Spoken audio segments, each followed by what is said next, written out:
राज कस्बे की स्कूल में पढ़ाई करता था। वह पढ़ाई में बेहद होशियार था। राज के माता-पिता बचपन में ही मर गए थे। उसका पालन-पोषण उसके दादाजी ने किया था, इसलिए उसका दादाजी से बेहद लगाव था। राज शुरू से ही पढ़ाई में बहुत अच्छा था। उसने हाई स्कूल में अपने स्कूल में टॉप किया था। अब वह इंटर कॉलेज में था। उसकी क्लास में सिमरन नाम की एक लड़की थी, जो पढ़ाई में तेज होने के साथ बेहद सुंदर और उसकी प्यारी मुस्कान हर किसी को अपने तरफ आकर्षित कर लेती थी। राज की दोस्ती सिमरन से हो गई। राज उसे सिमी कह के बुलाता। दोनों अक्सर लाइब्रेरी में साथ साथ पढ़ाई करते और एक दूसरे के साथ वक्त बिताते। धीरे धीरे यह दोस्ती प्यार में बदल गई। दोनों मन ही मन में एक दूसरे को चाहने लगे, लेकिन इजहार करने की हिम्मत किसी में नहीं थी। लेकिन इन सब का असर उन्होंने अपनी पढ़ाई पे नहीं पड़ने दिया। राज ने 12वीं की परीक्षा में टॉप किया, तो सिमरन भी टॉप 5 में रही। इसी समय सेना में भर्ती निकली, तो राज उसकी तैयारी में लग गया। परीक्षा देने के बाद उसका सिलेक्शन हो गया और वह ट्रेनिंग करने चला गया। और इधर आगे की पढ़ाई करने के लिए सिमी के माता-पिता ने उसे शहर भेज दिया। फिर दोनों एक दूसरे से कभी मिल नहीं पाए। सेना में नौकरी मिलने के कुछ सालों के बाद राज ने एक विदेशी लड़की से शादी कर ली और उन दोनों का एक बेटा भी हुआ। शादी के कुछ सालों के बाद राज की पत्नी को एहसास हुआ कि हमारे बीच पहले जैसा संबंध नहीं रहा और यहाँ इंडिया में रह के मेरे बेटे का भविष्य खराब हो जाएगा। इसलिए वह अपने बेटे को लेकर विदेश चली गई। लेकिन राज भारतीय सेना में कर्नल के पद पर रहकर पूरी उम्र देश की सेवा में लगा दी। वह अब वरिष्ठ अधिकारी के रूप में रिटायर हो चुका था।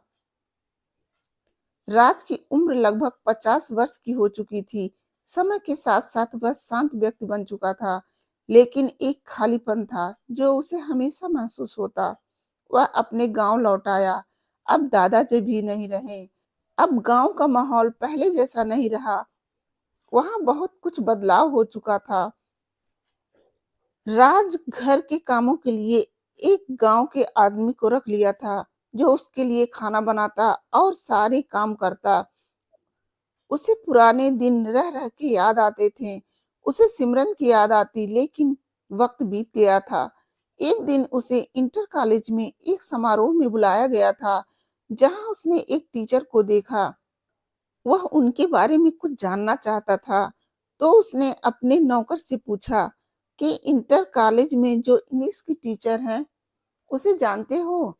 वह बोला, साहब, वह अपने ही गांव की लड़की है, चौधरी साहब के घर की। सिमरन नाम है उसका। सिमरन का नाम सुन के राज की आंखों में चमक आ गई। वह उससे मिलने उसके घर पहुंच गया। दरवाजा खटखटाया तो सिमरन ने ही दरवाजा खोला।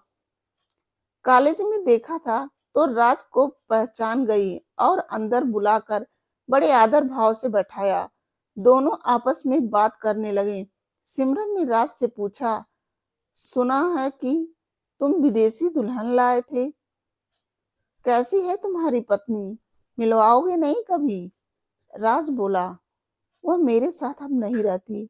बेटे को लेकर विदेश जा चुकी है। मैं यहाँ बेहद अकेला पड़ गया हूँ। अच्छा, मेरी छोड़ो, तुम अपनी सुनाओ। राज बोला, तुम्हारी शादीशुदा जिंदगी कैसे चल रही है? सिमरन बोली, बेहद खराब। राज बोला, क्यों? क्या हुआ? मेरी शादी माँ बाप ने बहुत अमीर घराने के इकलौते बेटे से कर दिया था। मेरा पति साइको था। वह मुझे शारीरिक और मानसिक रूप से बहुत परेशान करता था। सिमी ने अपने हाथ पैर पर पड़े चोट के निशानों को दिखाते हुए कहा, इंटर के बाद मैंने टीचिंग की तैयारी शहर रह के की और मेरा सिलेक्शन इंटर कॉलेज में हो गया। शादी के बाद मैं नौकरी करना चाहती थी, लेकिन मेरे पति को मंजूर नहीं था। मेरी सास ने घर में काम करने के लिए नौकर लगा रखा था, लेकिन मेरे साइको पति को यह मंजूर नहीं था। इसी बीच मैं माँ बनने वाली थी। मैंने कॉलेज से छुट्टी लेकर 6 महीने तक अपने बेटे की देखभाल की। उसके बाद एक आया लगा दिया जो कॉलेज में मेरे साथ जाती और बच्चे की देखभाल करती। जब क्लास खत्म होती तो मैं बीच-बीच में आके अपने बच्चे की देखभाल करती। धीरे-धीरे मेरा बेटा बड़ा होने लगा और मेरे पति का अत्याचार भी बढ़ता गया। मेरा बेटा 6 साल का था। मेरे पत्नी एक दिन मेरे सर पे किसी डंडे से मार दिया और मैं बेहोश होके गिर गई। आँख खुली तो अपने आप को हॉस्पिटल में पाया। मम्मी-पापा भी वहाँ आ गए थे और सीधे मुझे अपने घर लाए और ससुराल वालों पे एफआईआर दर्ज कराया। बाद में मैंने तलाक की अर्जी भी लगाई। कोर्ट में जब मेरे सास-ससुर से पूछा गया कि जब आपको पता था कि उनका लड़का साइको है, तब उन्होंने शादी क्यों की? उन्होंने कहा, हमने सोचा कि शायद शादी के बाद वह सुधर जाएगा। मुझे तलाक मिल गया, लेकिन बेटे की कस्टडी उन लोगों को मिली। मुझे शादी के सारे सामान वापस मिले और जज साहब ने मुझे हर्जाना भी दिलवाया। तब से मैं इंटर कॉलेज में अपनी नौकरी करती हूँ और यहीं पर हूँ। अब तो मम्मी-पापा भी नहीं रहे।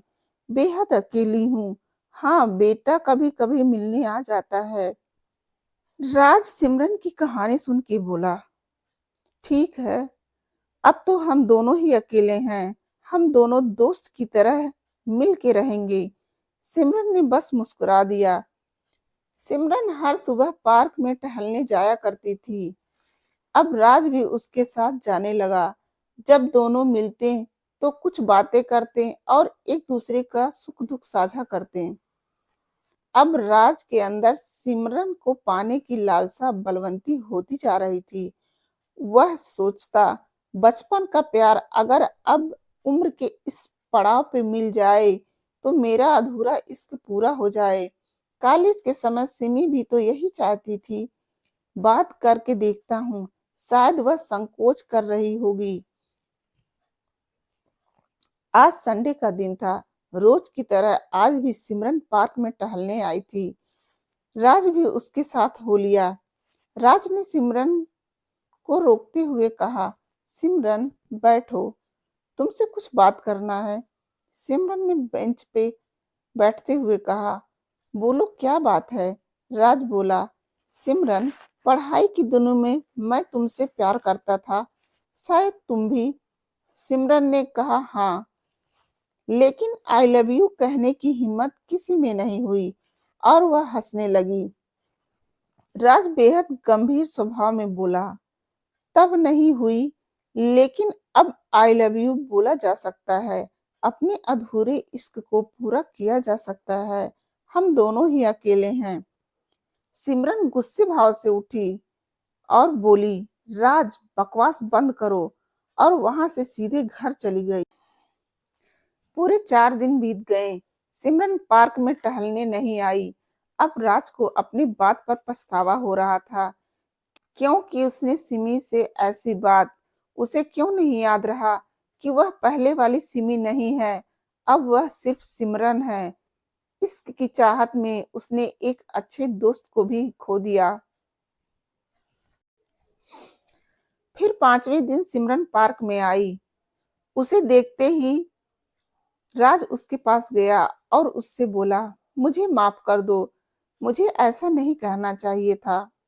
सिमरन बोली, राज देखो, पढ़ाई की समय की बात और थी।